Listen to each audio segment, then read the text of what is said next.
Bonjour, bonjour Virginie. Bonjour Stéphanie, Comment vas-tu? ça va très bien. Je suis très contente que tu sois là. Moi aussi je suis contente d'être avec vous. Alors dis-moi, qui es-tu et pourquoi tu es là? Alors qui je suis? Je m'appelle Virginie Rao, je suis parisienne et j'habite dans le Rhône-Alpes depuis 2008 et je cours depuis 2015. Donc véritablement traîneuse depuis 4 ans et moi je dirais niveau intermédiaire. Ok. Et du coup, est-ce que tu peux nous parler, tu vas nous dire plein de choses, mais aujourd'hui, est-ce que tu peux nous dire si tu utilises les bâtons en trail? Grande question et gros problème pour moi. L'histoire des bâtons a été fatidique, terrible. Je me suis acheté le haut de gamme des bâtons, 3 brins, j'étais très contente. Et c'était pour le trail des passerelles, le 25 km. Et puis je les ai utilisés après, jusqu'à ce qu'en sortie de Covid, en juin 2020, je souffre d'une inflammation de la coiffe. Je me suis tapé une bursite, donc, et j'ai dû infiltration, enfin bon, ça a été l'enfer. J'étais vraiment paralysée du bras, à en pleurer. Ma maman était là pour me faire manger, pour me laver. Ah ouais, grosse galère. Et donc j'ai été soignée par un médecin du sport qui est donc à l'hôpital de la Croix-Rousse, qui a vite compris quand je lui ai dit que je courais. Donc 2 solutions. Il a évoqué le fait aussi que je me servais mal des bâtons. Les bâtons, je m'en servais moi en montée, puisque de toute façon, définitivement, je ne sais pas m'en servir en descente. Donc je m'en servais en montée, j'avais tout le poids de mon corps. Et il m'a expliqué peut-être que je m'en servais mal, même certainement. Donc j'ai voulu réessayer et j'ai ma douleur qui m'a vite rappelé à l'ordre. Donc moi maintenant les bâtons c'est fini. Je n'en utiliserai plus et je dirais même que je préfère même sans bâton parce qu'entre elles je préfère y aller à la force de mes fesses et de mes cuisses et de mes abdos à la hauteur de mes 50 ans, voire un peu plus. Plutôt que d'avoir des bâtons. Voilà. Mais si les gens veulent des bâtons, je recommande les bâtons 3 brins. Parce que c'est facile à glisser dans le sac, c'est facile à porter, c'est facile à plier. Mais les bâtons, pour moi, sont un très mauvais souvenir. Bon, écoute, on te remercie pour ce témoignage. On pourra avoir ton avis sur plein d'autres trucs quand on veut. Tu reviendras nous voir et nous dire? Mais ce sera avec plaisir. Okay. Alors, je rajoute juste une chose. Je suis très très fière d'avoir été interviewée et je suis très très fière de faire partie de l'interview avec Casquette Verte. Je te salue Alexandre et l'autre Alexandre Piquet. Je te salue aussi et j'espère à très vite. Eh bien super, on te remercie Virginie. À bientôt. À bientôt, salut. Salut. Alors, notre deuxième invité, c'est Alexandre Piquet. Alexandre Piquet, tu reconnais ce maillot?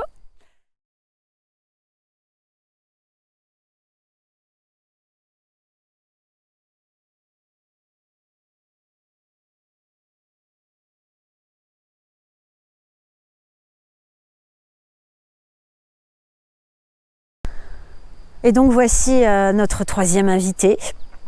Je crois qu'il s'appelle Alexandre Boucher. Oui, je crois bien. Eh bien bonjour Alexandre, ou dois-je dire Casquette Verte. Merci d'avoir accepté de venir témoigner, accorder de ton temps. C'est hyper cool, c'est un peu la classe de t'avoir là, vraiment. S'il y en a qui ne te connaissent pas encore, peut-être qu'il y en a, bon, c'est pas certain, hein. Eh bien, est-ce que tu peux te présenter rapidement là?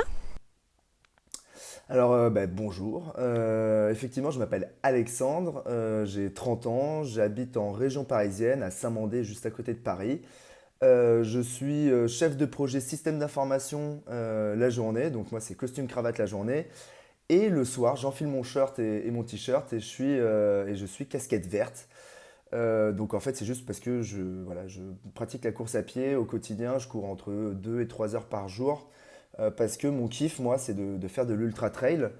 Et donc là, ça fait maintenant ça fait 7-8 ans que je me suis mis à courir et ça fait 3 ans que je cours un peu plus sérieusement et que j'essaie de m'impliquer un petit peu plus, en tout cas, dans l'ultra principalement. Donc l'ultra, c'est pour moi tout ce qui va être entre 130 et beaucoup plus de kilomètres et en montagne si possible, donc avec pas mal de dénivelé. Donc voilà, donc moi je suis un pratiquant assidu, on va dire, de la course à pied, mais je suis un pratiquant plaisir au sens où j'essaie de pas trop me prendre la tête non plus dans ma façon de pratiquer et voilà, j'accorde beaucoup de liberté en tout cas à la course à pied et je trouve un petit peu mon bonheur là-dedans, quoi. Merci. Eh bien, aujourd'hui, comme tu le sais, nous parlons des bâtons en trail. Et j'ai cru comprendre que toi, tu avais une histoire particulière à ce sujet. Donc, est-ce que tu pourrais nous la raconter, cette histoire, et puis nous donner ton avis sur le sujet? En fait, c'est pas tellement que j'ai une histoire particulière avec ces outils, c'est que je suis parisien. Moi, je m'entraîne dans le bois de Vincennes. Dans le bois de Vincennes, la côte la plus haute pour s'entraîner, enfin, je peux même pas appeler ça une côte, quoi. C'est un espèce de gros faux plat de 23 mètres de dénivelé. Donc, au quotidien, moi, les bâtons, c'est pas un outil que j'utilise. Et j'en en aurais aucune utilité en tout cas. Donc moi, dans ma façon d'avoir appréhendé la course à pied et de m'être entraîné pour pouvoir faire du trail et de l'ultra, dans mon entraînement, je n'ai pas de bâton au quotidien et je fais pas tellement de ski, j'ai pas tellement l'occasion de faire du ski l'hiver, du ski nordique ou du ski de descente, donc j'ai peu l'utilisation des bâtons. Je me suis peu retrouvé dans des cas de randonnée où j'en avais besoin aussi. Donc en fait, c'est de base ma pratique est sans bâton.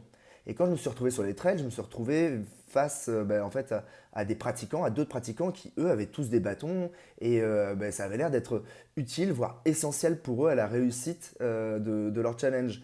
Donc forcément, j'ai essayé forcément, en fait, j'ai trouvé ça beaucoup plus simple avec des bâtons. Bon, beaucoup plus, peut-être que j'exagère, mais j'ai trouvé que c'était quand même, ça rajoutait quand même un certain confort, une facilité et ça, voilà, ça fait quand même économiser énormément d'énergie, que ce soit sur les cuisses ou que ce soit voilà, sur tous les membres musculaires et peut-être même les articulations, je trouve, en descente, qui permettent de monter ou de descendre. Donc dans les phases de dénivelé, et même pour donner un rythme, je trouve que c'est vraiment pas mal.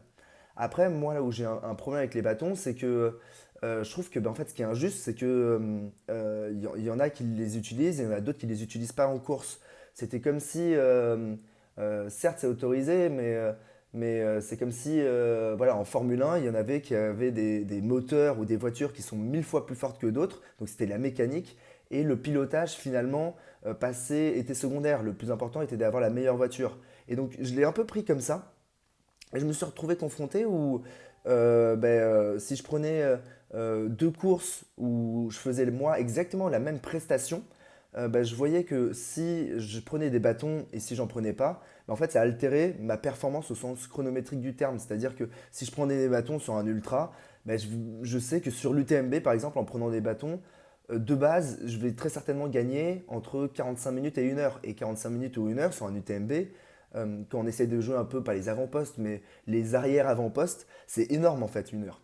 C'est vraiment beaucoup de place au classement. Donc je me suis retrouvé dans le cas où si je voulais pouvoir continuer à être compétitif, il fallait que je m'oblige à utiliser les bâtons. Et je trouvais que ça allait pas tellement avec la course à pied en fait. Donc pour moi, la course à pied, c'est justement la course à pied. Il y a un petit sens de, certes, il faut des objets pour être en sécurité, il y a un matériel obligatoire pour avoir la sécurité, mais ces bâtons, selon moi, ça en fait le plus souvent pas partie. Et donc j'adore, moi, les courses qui interdisent les bâtons, comme la Diagonale des Fous, parce qu'au moins j'ai l'impression d'être au même point que tout le monde, et ça, voilà, ça me permet aussi, il y a un petit truc, où je trouve que l'utilisation des bâtons, d'une certaine manière, c'est s'enlever de la difficulté dans l'ultra et dans la course à pied, surtout dans l'ultra. Et je trouve ça dommage parce que en fait, ce que je trouve cool dans l'ultra, c'est qu'on voilà, on n'y va pas pour s'asseoir sur un canapé et regarder les autres passer, quoi. On y va, je ne vais pas dire pour se faire mal, mais on y va quand même pour se concentrer, pour se confronter à soi-même, à ses limites, d'une certaine manière à la souffrance et comment on peut la gérer. Et je trouve qu'en s'autorisant à prendre des bâtons, certes, ça va aider beaucoup de monde, ça va permettre à plein de gens de finir, mais c'est peut-être un petit peu dommage justement qu'on s'aide trop à finir. Et ça, c'est un peu le leitmotiv de la vie depuis, on va dire, je sais pas, 15, 20 ans, 30 ans, où on est beaucoup plus dans le confort et on accepte de moins en moins l'adversité dans la vie de tous les jours. Et certes, le confort, c'est vachement bien, mais parfois trop de confort, ça a tendance, en fait, je pense, à diminuer, on va dire, les capacités humaines globales, quoi. Donc, Ouais, faut pas non plus, là j'en fais tout un truc, mais faut pas non plus prendre ça comme un affront au bâton.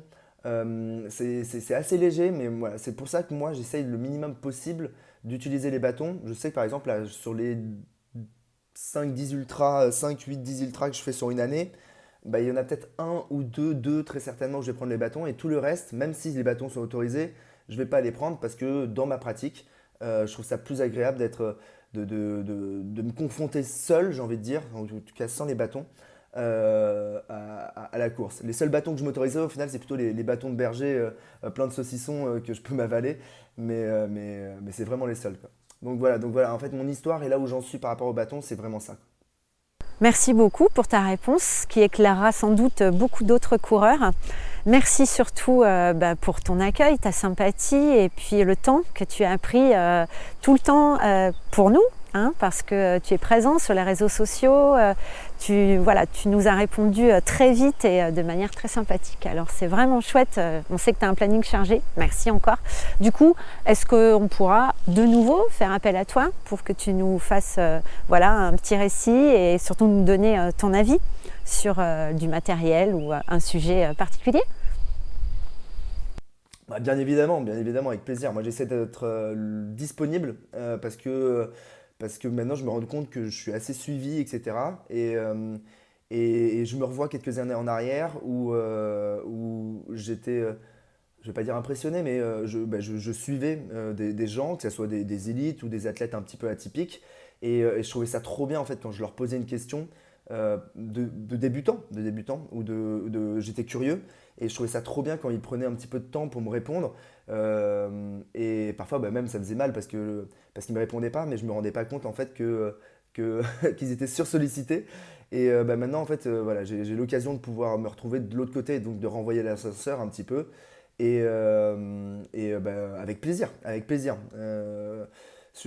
Parfois, juste, en fait, si j'ai pas d'avis, je donnerai pas un avis comme ça. Je dirais juste je sais pas. Et parfois, il vaut mieux dire je sais pas et laisser la place aux experts ou à ceux qui ont réellement un avis, quoi. C'est tout. Mais voilà. Eh ben, belle journée à toi. Merci encore. Et puis, j'espère qu'on va se recroiser sur l'Ultra. On va peut-être te voir, je sais pas, tu vas me dépasser encore, hein, voilà, j'espère. Attention, il y a casquette verte qui me double. Voilà, bravo. Ça devait arriver, hein, c'est le premier qu'ils voulaient que j'y fasse. Voilà, allez.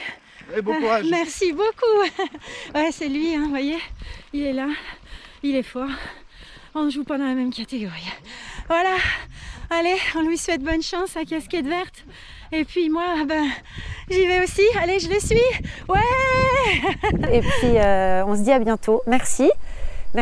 Et puis bonne course et surtout on te souhaite plein de bonnes choses pour tes défis à venir. Voilà, et puis ma foi, je vais te laisser le mot de la fin si tu veux bien. Écoute, moi l'Ultra 01, à moins de grosses blessures, à moins d'un cataclysme, d'un truc qui se passe mal pour moi, je serai au départ, je serai sur le long comme l'année dernière et comme l'année d'avant, ça va être la 3e fois que je le fais. Et écoute, j'espère que si je te dépasse, comme l'année dernière, je serai juste dans un meilleur état que l'année dernière, parce que l'année dernière c'était rude, hein. Je sais pas si tu te rappelles, mais j'étais carrément HS, quoi. Mais bon entraînement à toi, et typiquement sur le Ultra 01, tu me verras passer sans bâton. Voilà, allez, ciao!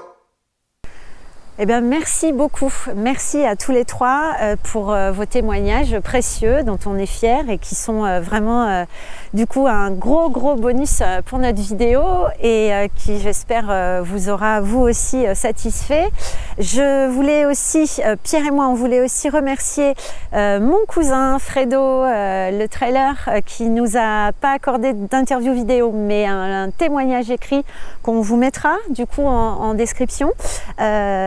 Qui nous a apporté beaucoup et qui nous a permis de dire pas mal de choses, de nous éclairer sur le matériel, sur la pratique et son avis, moi mais toujours, Pierre aussi, très important, donc merci à toi.